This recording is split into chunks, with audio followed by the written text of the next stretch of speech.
Werte Gäste aus nah und fern, herzlich willkommen zum 20. Birkenfest. Das Wetter spielt nicht ganz so verrückt, aber wir hoffen, dass wir die nächsten 2 Tage noch schönes Wetter bekommen. Und wie sagt man so schön, die Generalprobe für nächstes Jahr kann ja ein bisschen flach ausgehen, aber ein bisschen optimistisch.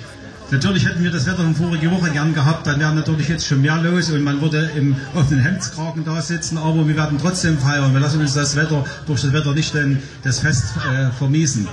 Ja, 20. Birkenfest, 20 Jahre Birkenfest, eine tolle Geschichte. Wir haben die 12. Birkenkönigin, ne, die 11. ist es noch, die 12. kommt dann, na genau. Wir werden ja morgen dann die 12. Birkenkönigin krönen und ich hoffe, dann sind noch viel mehr Leute anwesend.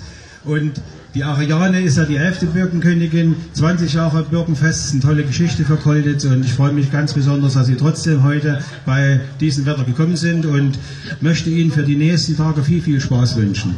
Es ist, ich habe es gesagt, es ist der Vorabend für das kommende Jahr. 2015 feiern wir 750 Jahre Stadt Kolditz.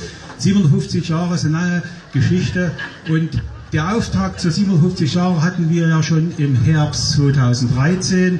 Wir stellten das Buch vor, Menschen einer Stadt von Peter Breuer. Menschen einer Stadt, das waren viele Bürger, die bei uns geboren worden sind, die vieles geleistet haben. Wenceslaus Link oder David Köhler.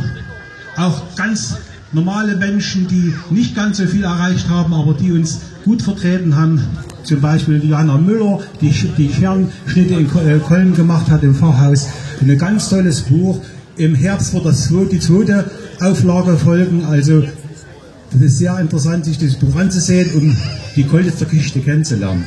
Wir freuen uns auf dieses kommende Jahr. Wir feiern dann 750 Jahre vom 24.04. bis 3.05.2015 wird ein ganz tolles Fest. Viele Bürger engagieren sich jetzt schon ehrenamtlich in diesem Bereich auf Festumzug, Fotoausstellung. Ich lade Sie einfach ein, machen Sie mit. Es ist eine ganz tolle Geschichte, da mitzumachen. Und ich kann Ihnen sagen, ich war damals 8 Jahre bei der 700-Jahr-Feier. 1965 war eine ganz tolle Geschichte. Wir sind als Buben hinterhergesaust. Hätte ich mir nie träumen lassen, dass ich hier mal als Bürgermeister auf dieser Bühne stehe im Jahr 1965. Aber so spielt das Leben, man muss diese Aufgabe annehmen. Ich nehme sie gern an und ich freue mich, dass Sie alle da sind. In diesem Sinne wünsche ich Ihnen viel, viel Spaß in diesjährigen Birkenfest. Danke. Ja, darf man ruhig mal laut klatschen für unseren Bürgermeister. Vielen lieben Dank für die Eröffnung.